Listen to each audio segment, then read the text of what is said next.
U okviru kulturno-umjetničkih aktivnosti Yunus Emre Institutu Turskog kulturnog centra Mostar, te uz podršku Kajmek kursa i umjetnosti i stručnog usavršavanja općine Büyükşehir Kayseri i omladinske skupštine općine Büyükşehir Istanbul, između 19. i 26. marta 2016. godine 12 polaznika kursa kaligrafije boravili su u posjeti Istanbulu, gdje su obilazili džamije i učestvovali u radionicama. Danas će nam ukratko prenijeti svoje utiske sa putovanja.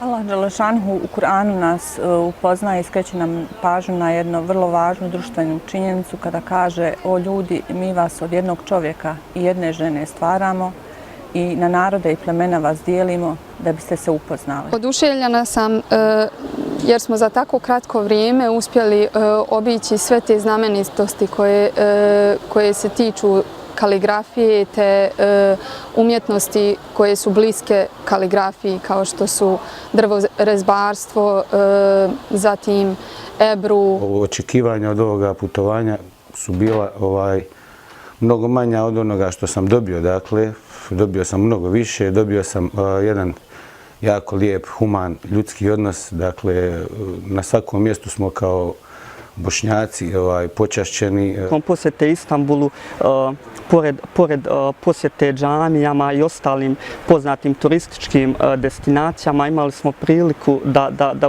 učestvujemo u radionicama kaligrafije, gdje smo zajedno sa kolegama iz Turske saznali neke nove tehnike i načine kako oni pišu kaligrafiju. Obilazak džamija i najljepših kulturnih mjesta koji smo imali priliku vidjeti u Istanbulu je u stvari bilo otvaranje novih vidika za kaligrafiju, za sam njenu primjenu u Bosni. Htjela bi da izdvojim nekoliko doživljaja. Jedno od njih to je bila posjeta Tekije, gdje naš domaćin был šejh, učitelj kaligrafije.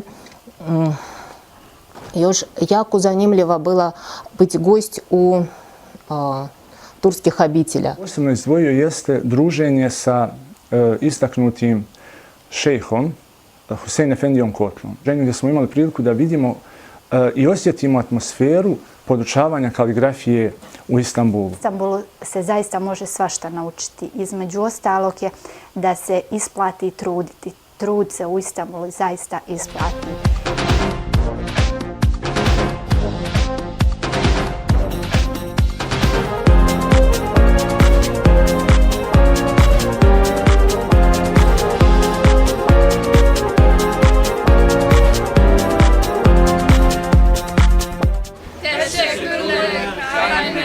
Teşekkürler İstanbul. Teşekkürler